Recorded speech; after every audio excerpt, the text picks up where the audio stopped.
नमस्कार दोस्तों, आप देख रहे हैं सिनेमा हॉल और मैं अजय प्रमात्मज। आज ओटीटी पर लगी सितारों की कतार के बारे में बात करूंगा। आप देख रहे होंगे कि सैफ अली खान से आरंभ हुई यह यात्रा यहाँ तक पहुँची है कि अब अजय देवगन और माधुरी दीक्षित भी ओटीटी पर आ रहे हैं। यह एक नया फेनोमेना है, एक नई बात है जिस पर गौर करने की ज़रूरत है कि ऐसा क्या हुआ है कि लोकप्रिय फिल्म स्टार अब ओटीटी का रुख कर रहे हैं। वास्तव में पिछले 2 सालों में ओटीटी ने अपना स्थान बहुत मजबूत कर लिया है। अब वह घर घर में प्रवेश कर चुका है और उसकी संख्या लगातार बढ़ती जा रही है, सदस्यों की संख्या लगातार बढ़ती जा रही है। हम जानते हैं कि देश में अनेक ओटीटी प्लेटफॉर्म कार्यरत हैं, जिसमें नेटफ्लिक्स और अमेज़ॉन जैसे पॉपुलर इंटरनेशनल प्लेटफॉर्म हैं। इसके अलावा सोनी लिव है और हॉटस्टार है और इस तरीके से अनेक दर्जनों ओटीटी प्लेटफॉर्म काम कर रहे हैं और इनकी लोकप्रियता, इनकी दर्शकता लगातार बढ़ती जा रही है। यह एक दोहरी प्रक्रिया है, दोहरा प्रभाव है। चूँकि ओटीटी पॉपुलर हो रहे हैं इसलिए स्टार इधर जा रहे हैं और चूँकि स्टार की अपनी लोकप्रियता है इसलिए ओटीटी उन्हें आकृष्ट कर रहे हैं, उन्हें निमंत्रित कर रहे हैं और इस तरीके से दोनों के हित में यह प्लेटफॉर्म काम कर रहा है और आगे बढ़ रहा है।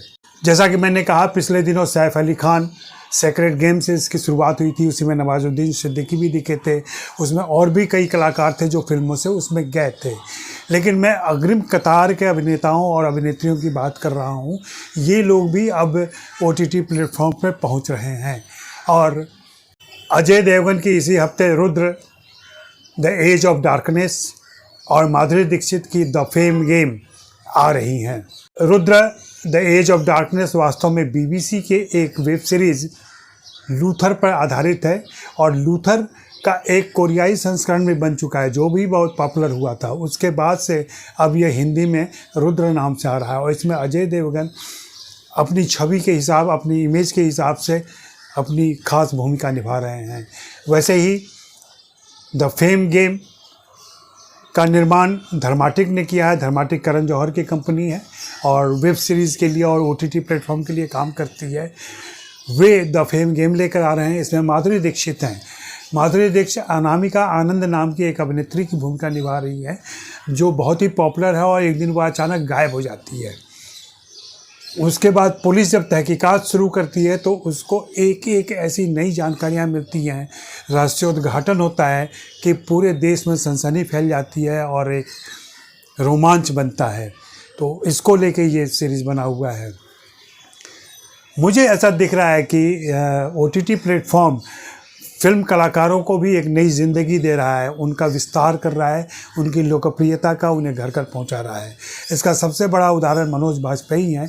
मनोज बाजपेयी की द फैमिली मैन पार्ट 1 और पार्ट 2 दोनों आ चुकी हैं और दोनों की वजह से उनकी सराहना भी हुई है, उनको लोकप्रियता भी मिली है और उनकी मांग बढ़ी हुई है।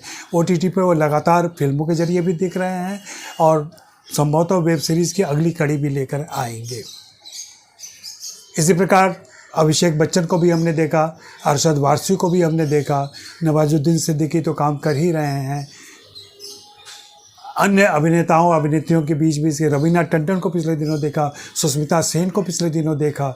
तो इस तरीके से कई सारे कलाकार, कह सकते हैं कि ये वही कलाकार हैं जो अभी की अगली कतार में नहीं दिख रहे हैं, थोड़े अनुभवी और उम्र दराज हो चुके हैं, लेकिन इनका भी ओटीटी पर आना महत्व रखता है और उसकी सार्थकता जाहिर करता है, उसकी महत्ता जाहिर करता है और इस बात को हमें नज़रअंदाज नहीं करना चाहिए। तो यह कतार और लंबी होती जा रही है और अभी तो आपने अजय देवगन और माधुरी दीक्षित को देखा है। मुझे पूरी उम्मीद है और जैसे कि सूचना है कि और भी सितारे वेब सीरीज़ की तैयारी कर चुके हैं और वे आ रहे हैं। इसी का नतीजा है ओटीटी की लोकप्रियता का कि हर प्रोडक्शन हाउस में आजकल ओटीटी के लिए काम हो रहा है। कहीं ना कहीं कुछ प्रोड्यूस हो रहा है, कहीं ना कहीं कोई पैकेज तैयार किया जा रहा है। तो स्वागत करें ओटीटी का। थिएटर अगर खुल भी जाते हैं तो भी OTT बना रहेगा और वहाँ दर्शक बने रहेंगे। दर्शकों के मनोरंजन का एक नया फॉर्मेट वेब सीरीज़ है और यह धीरे धीरे और मजबूत एवं पॉपुलर होगा, जहां निर्देशकों की राय में उन्हें बहुत कुछ कहने का मौका मिलता है जो वे सिनेमा में नहीं कह पाते थे और टीवी सीरियल में तो बिल्कुल नहीं। तो आइए हम भी आनंद लें और OTT का फ़ायदा उठाते रहें। शुक्रिया, मेहरबानी, धन्यवाद।